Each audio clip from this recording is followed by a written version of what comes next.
what a day. A big movie that I saw. Oh, hey everybody, I'm Al the Movie Guy, and welcome to an exciting video.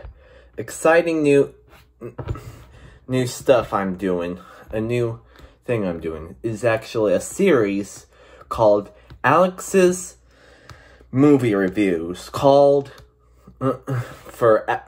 Alex's Movie Reviews, which I'm going to be doing for my first one that I just recently saw is like possibly my favorite of 2021 and the most hyped I have been seeing since 2020, ever since they announced it. And this is the one and only Tom and Jerry, the 2021 film from Warner Animation Group of Tom and Jerry.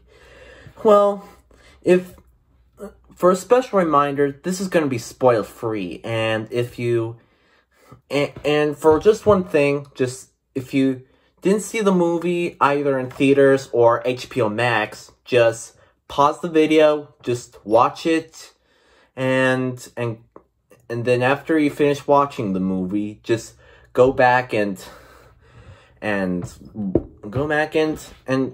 my review. So it's kind of easy, but not for sure. So to start off, I saw how they changed the Warner Brothers logo of how it used to be like yellow and blue, and now fully blue with mostly blue and white on it, just to keep up a new look of it, and also including the Warner Animation Group logo, known for the guys behind the Lego Movie. And since they have just finished the Lego Movie franchise in 2020 and moved on to trying to do a Hanna-Barbera cinematic universe, starting off in May 15th of 2020 with Scoob, which was supposed to come out in theaters in 2020, but thank goodness due to the pandemic, it was forced to stay at home to make it digital, in which didn't do so well. But for Tom and Jerry, it's kind of another story. Well, ever since, so what are my thoughts of it? I love it. Even though that some haters didn't like it due to how it's 25% on Rotten Tomatoes, but for the critics, but audiences, it's 84%. Due to how they love the animation style, brings back of Who Framed Roger Rabbit and Mary Poppins better than that awful Smurfs and Alvin and Chipmunks movie, and surprisingly enough, they did actually did pretty good on Tom and Jerry, since for the opening it mostly took off it. Now here's the spoilers, okay? Now pause the video what I'm saying. And now for what I say, for the opening I kind of okayed it, which was like it started off with just Tom and Jerry in New York City, and we don't know why. And then but then sooner or later I discovered on Wikipedia that they actually got kicked out by their owners for some reason, and then they moved to New York City. Don't know where they were from, but just deal with it. And I'm guessing they might have a deleted scene of Tom and Jerry where they show who their owners were, but thankfully they just decided, what do you think? Octavia Spencer would play as Tom's owner, Manny Two Shoes? But thankfully they didn't, due to possibly maybe Jim Crow or something. Yeah, because I have loved Tom and Jerry since I was a little boy, and I remember seeing Mammy Two Shoes once on TV, but sadly due to George Floyd, they had to cut off all of the African stereotypes, since it was on Cartoon Network back in the 90s. when it was young, but then in the mid-2000s, they changed it to go on their new channel, Boomerang, where the old stuff is, all the new stuff's on Cartoon Network, and people are frustrated for over, like, from 2003 to maybe 2000, and in 2000, from 2020, they were angry at what they had, since most people don't have Boomerang and stuff. But thankfully with MeTV, they can have all the Tom and Jerry cartoons they can have, since MeTV is stuff where they have is their library of stuff with their from their 50s to the 80s, with some positive feedback of MeTV being a success for it due to how the Flintstones were released in 2019 for MeTV, and got positive feedback from their fans. And so in 2021, while the pandemic's still going, they decided to release on MeTV is Looney Tunes, and both Looney Tunes and Tom and Jerry, including the Fleischer cartoons and Popeye. And surprisingly enough, they only appear on Saturday mornings, and even have black and white for it. It's just like how I Love Lucy was in there. So they had this, once they got to New York City, where Tom was doing the piano thing, and there was a bunch of shenanigans ensues when they have a new character named Kayla, voiced by Chloe, which is live action, by Chloe Maltese Grace, which I mostly known her in the first Diary of a Wimpy Kid movie, and possibly, and even the, yes, I remember, the Addams Family, correct. And even though she's a child actor now, she is still getting a career of her own, like how Dakota Fanning and Elle Fanning are. And I'm actually glad that they had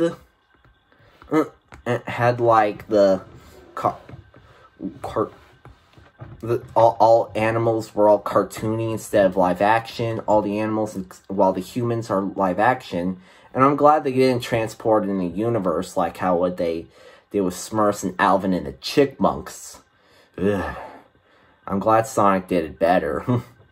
Sort of, not really. Where they actually had where they have some nice pop culture references of Tom and Jerry, where they had Return of the Devil Angel, the Flying Cat return, and also Droopy in there. And possibly, I'm glad that it had a happy ending, where there was a wedding there, where Hindu stuff in Mumbai, but I'm glad that there was no stereotypes in there. Sure, they brought in some Mexican, like Michael Pena, and there was Colin Jost in it, and even South Korean comedian Ken Jeong was in it, and to voice the chef Jackie. Even if it's set in modern times, and it's how it was glad that it's very funny, had a happy ending, and where at first there was the wedding where Tom and Jerry actually ruined most of it, where how they had Spike, Toodles Galore, and the Goldfish from the Tom and Jerry cartoon, Jerry and the Goldfish. But I'm glad that things turned out at the end. Boy, what a movie. And it's my favorites out of them all, outside of the direct-to-video movies, even if Tom and Jerry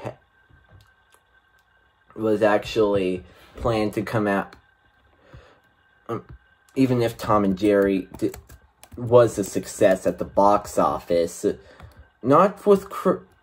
even if critics didn't like it, the box office gave it kind with like 39% on $39 million worldwide for now, for a budget of $79 million. And I'm glad that they had the 9% on Tomatoes, and 79% of the box office from both in theaters and HBO Max, since as of 2021, Disney and Warner Brothers announcements saying that from late 2020 to all the way up to 2021, all of their movies, including from Warner Animation Group with their new Space Jam: A New Legacy, would be going to theaters and HBO Max on the same day since of the pandemic, since most movie theaters are still closed and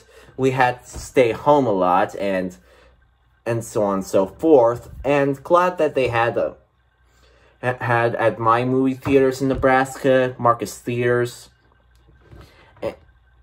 for private screenings alongside with Disney's Raya and the Last Dragon, which I'm hoping to see next and for a review on it.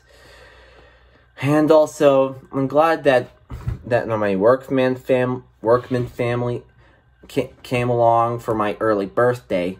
I'm almost kind of 17 years old, trying to getting to having like an early birthday present, since my birthday is until like March 21st of 2004.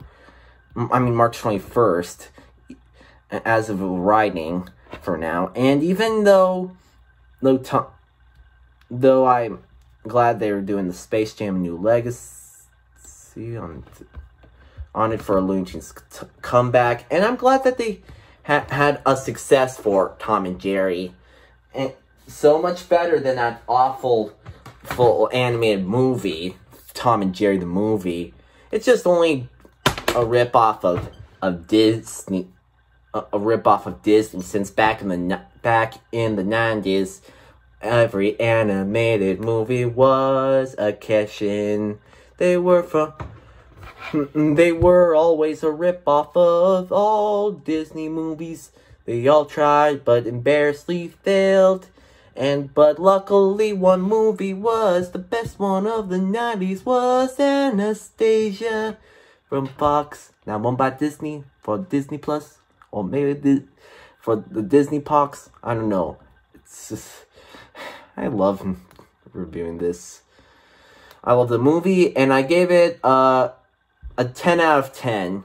I don't care if the critics hated it for a 25% on Rotten Tomatoes, or even. And congratulations to Tim Story who is an African American director behind the Fantastic Four, who did an awesome job bringing a comeback. I'm glad glad Papa loved it, my grandpa from my mom's side of the family, and also, so I'm glad